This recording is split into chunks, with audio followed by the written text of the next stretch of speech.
Kali ini gue bakal ngebahas film yang cukup menarik karena kalian akan dibuat bingung sama alur ceritanya.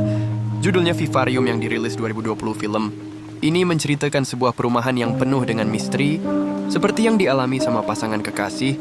Di dalam cerita yang akan kita bahas kali ini, mereka berniat ingin membeli perumahan itu, tapi malah terbug dan tidak bisa keluar lagi. Kok bisa terus gimana sama kelanjutan nasibnya? Daripada penasaran, langsung aja masuk ke dalam ceritanya. Enjoy. Di awal film, kita akan diperlihatkan dengan burung cuko yang baru saja menetas. Walaupun begitu, burung cuko ini memiliki sifat yang kejam dan tidak tahu diri. Kenapa bisa dibilang begitu? Ya bisa kita lihat sendiri. Dari awal dia menetas sampai besar, dia hidup dan diurus di dalam sangkar burung lain. Namun semua kebaikan itu dibalas dengan cara yang keji. Dia menjatuhkan anak burung yang asli dan telurnya, menggunakan badannya yang lebih besar sampai-sampai ibu burung yang mengasih makan pun ikut dia makan. Dan film Vivarium pun dimulai. Di awal scene, terlihat seorang gadis cantik bernama Gemma sedang mengajar di taman kanak-kanak. Setelah selesai mengajar, Gemma keluar dari ruang kelas. Di sana, dia nggak sengaja bertemu dengan salah satu orang tua murid. Orang tua murid itu menanyakan tentang bagaimana progres Gemma dalam mencari perumahan, karena harga perumahan akan semakin meningkat. Setelah selesai mengobrol, Gemma menemui pacarnya yang bernama Tom di taman belakang sekolah, karena si Tom ini bekerja sebagai tukang kebun.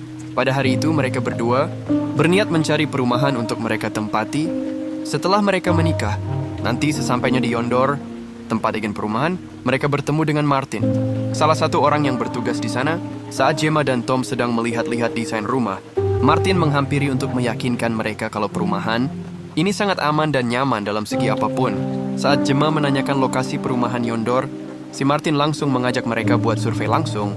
Setelah melakukan perjalanan yang cukup jauh, akhirnya mereka sampai di perumahan Yondor, tepatnya di rumah nomor 9. Tampaknya perumahan Yondor ini memiliki desain dan warna yang sama persis antara rumah satu dan yang lainnya.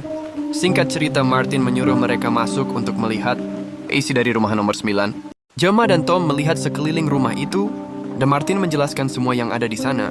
Awalnya semua tampak normal, sampai akhirnya hal aneh terjadi saat Gemma dan Tom sedang berkeliling dan ingin menanyakan sesuatu kepada Martin. Tapi tiba-tiba Martin udah nggak ada di sana, alias dia pergi meninggalkan Gemma dan Tom di perumahan itu. Tanpa berpikir panjang, Gemma dan Tom langsung pergi meninggalkan perumahan tersebut. Setelah beberapa lama mengendarai mobil, mereka berdua merasa ada yang janggal. Bagaimana tidak, mereka seperti terjebak di dalam labirin. Sejauh apapun mereka pergi, ujung-ujungnya selalu balik lagi ke rumah nomor 9. Gemma pun mulai panik dan merasa ada yang nggak beres. Ditambah lagi saat HP, mereka berdua tidak ada sinyal sama sekali.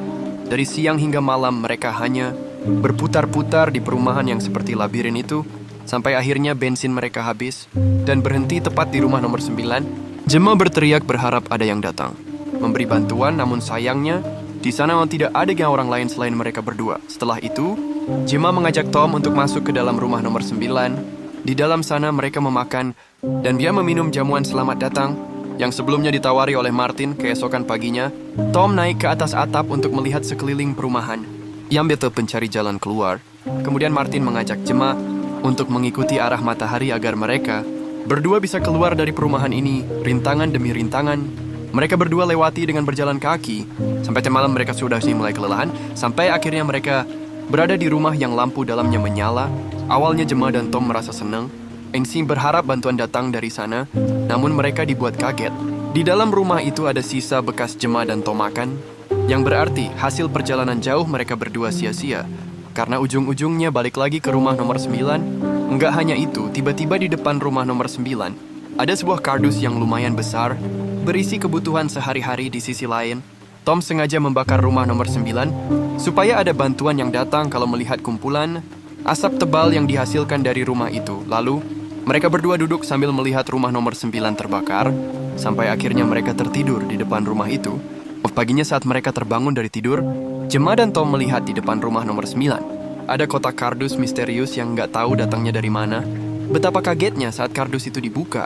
Terlihat ada bayi laki-laki, serta pesan untuk Gemma dan Tom agar merawatnya.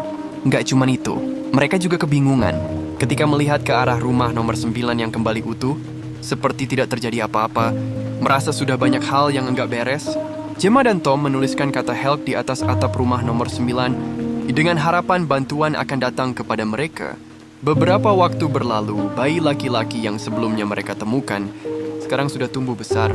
Bayi itu tumbuh lebih cepat. Berbeda dengan manusia normal pada umumnya, Gemma dan Tom terpaksa merawat dan menuruti semua keinginan bocah laki-laki itu. Karena kalau tidak, dia akan berteriak seperti biasa. Setiap selesai sarapan, Tom selalu membuang sisa makanannya dan lanjut ke depan rumah untuk menaruh kardus yang selalu datang. Berharap dia bisa melihat siapa yang menaruh kardus. Misterius itu sambil menunggu, Tom menyalakan rokok. Namun pada saat Tom membuang sisa rokoknya, putungnya itu jatuh ke rumput yang ada di halaman rumahnya. Dan anehnya rumput di sekitaran situ tiba-tiba menghilang. Melihat hal itu, Tom langsung mengambil sekop untuk menggali tanah di halaman rumah nomor 9. Tom dan Gemma mulai menggali tanah yang bertekstur aneh. Namun tanpa mereka sadari, kotak kardus yang sebelumnya lagi mereka pantau hilang begitu saja pagi harinya. Mereka melakukan aktivitas seperti biasanya. Namun setelah sarapan, Tom langsung melanjutkan penggalian tanah di halaman rumahnya. Karena Tom yakin dia bisa memecahkan misteri dari perumahan. Aneh ini malam harinya, si bocah laki-laki misterius ini menonton tayangan yang aneh. Seperti abstrak hitam yang bergerak di sisi lain. Gemma dan Tom memutar musik dari dalam mobilnya sambil joget-joget untuk sekedar menghilangkan stres. Lihat hal itu. Bocah misterius nyamperin dan bergabung bersama mereka. Nggak lama dari itu si bocah misterius nggak sengaja nyenggol Tom, sampai akhirnya dia jatuh membentur trotoar. Karena emosi, Tom langsung membalas dengan cara membantingnya sampai bocah misterius itu juga jatuh. Melihat hal itu, Gemma panik dan langsung memastikan bocah itu baik-baik saja. Di keesokan paginya, bocah misterius kembali membangunkan Gemma dan Tom dengan cara berteriak. Melihat Tom yang sudah tidak bergairah, Gemma mencoba untuk menghiburnya, tapi sayangnya Tom sudah sangat muak dengan keadaan ini. Jadi dia sama sekali tidak merespon candaan dari Gemma dan lanjut melakukan aktivitasnya, yaitu menggali tanah. Sampai suatu ketika Tom mendengar suara aneh dari dalam tanah tersebut. Tom berniat untuk memberitahu Gemma, tapi Tom mengurungkan niatnya karena mendengar Gemma sedang sibuk dengan urusannya mengurus bocah misterius. Malam harinya, saat mereka sedang beristirahat, Tom terbangun karena mendengar suara aneh. Dan ternyata suara aneh itu berasal dari tayangan televisi si bocah misterius. Melihat hal itu, Tom dan Gemma marah dan mematikan televisinya. Namun bocah itu kembali menghidupkannya lagi. Karena sudah terlalu lelah, akhirnya Tom dan Gemma meninggalkan bocah itu sendirian. Semakin hari, Tom semakin muak mendengar jeritan si bocah misterius. Sampai puncaknya di mana Tom ngamuk, membanting mangkok sereal yang lagi bocah itu makan, dan mengurungnya di dalam mobil. Gemma yang melihat hal itu berniat untuk membantunya. Namun Tom tidak mengizinkan dan membawa pergi kunci mobilnya. Tom penasaran sama apa yang akan terjadi kepada mereka kalau bocah itu dikurung dan dibiarkan mati kelaparan. Setelah beberapa lama, Gemma merasa kasihan dan dia berhasil merebut kunci mobilnya dari tangan Tom dan mengeluarkan bocah misterius itu dari dalam mobil. Makin hari Tom makin terobsesi, bahkan hampir gila untuk menggali tanah yang ada di depan rumah nomor 9. Keesokan harinya, Tom marah dan bersikap asing kepada Gemma karena dia sudah mulai seperti ibu kandungnya. Si bocah misterius nggak cuma itu, Gemma dan bocah misterius melakukan seperti ala-ala piknik sambil menatap awan yang bentuknya aneh. Karena sama semua seperti lukisan, pada suatu ketika, Gemma mencari bocah misterius yang tiba-tiba menghilang. Gemma mencoba menanyakan keberadaan bocah itu ke Tom, tapi Tom tidak mengetahuinya. Kemudian Gemma berkeliling perumahan, aneh itu untuk mencari si bocah misterius. Namun lagi-lagi dia balik ke rumah nomor 9. Dan lebih kagetnya lagi, di sana dia melihat si bocah misterius Reyes berdiri dengan membawa buku malam harinya. Gemma membuka buku yang dibawa sama si bocah misterius. Isi buku itu banyak gambar dan tulisan-tulisan aneh. Di sisi lain, Tom sudah mulai stres dan sakit-sakitan karena dia selalu menggali lobang sepanjang hari, bahkan sampai tidur di dalam lobang tersebut. Scene kembali ke Gemma yang penasaran sama apa yang dilakukan bocah misterius tadi. Gemma mulai menanyakan siapa yang baru saja ia temui dan menyuruhnya untuk menirukan gaya dari orang tersebut. Awalnya bocah misterius itu nggak mau ngasih tahu, tapi akhirnya Gemma berhasil membuat bocah itu menirukan siapa yang baru saja ia temui dengan cara bermain game. Namun saat bocah itu menirukan seseorang misterius yang tadi memberinya buku, dia berubah menjadi menyeramkan. Suaranya berubah dan di lehernya muncul 2 benjolan aneh. Melihat hal itu, Gemma teriak histeris karena ketakutan. Dan dari situlah Gemma semakin yakin kalau bocah ini bukan manusia normal seperti dirinya. Scene berganti ke atap rumah yang sudah berubah dari help menjadi tulisan. Dan singkat cerita, bocah misterius tadi sudah berubah menjadi pria dewasa. Di sisi lain, Tom mengalami sakit yang semakin hari semakin parah. Di saat yang bersamaan juga, Gemma bilang kalau dia menyesal tidak mengikuti perkataan Tom untuk membunuh bocah misterius yang sekarang sudah menjadi pria dewasa. Keesokan harinya pria misterius itu mengajak Gemma untuk memainkan suatu permainan dengan cara Gemma harus mengikutinya. Namun saat Gemma mencoba mengikuti pria itu, dia malah seperti berputar-putar di dalam labirin yang nggak tahu arahnya. Mau kemana sementara Tom masih sibuk sama aktivitas menggalinya, sampai suatu ketika dia dikagetkan dengan temuan mayat yang terbungkus plastik di dalam tanah yang ia gali. Hari semakin larut.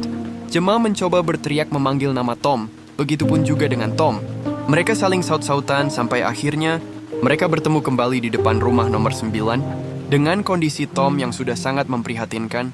Melihat hal itu, Gemma berniat untuk membawa Tom masuk agar bisa merawatnya dengan baik. Namun sayangnya, pria misterius itu tidak mau membukakan pintu rumah. Sampai keesokan paginya, kondisi Tom sudah semakin tidak berdaya.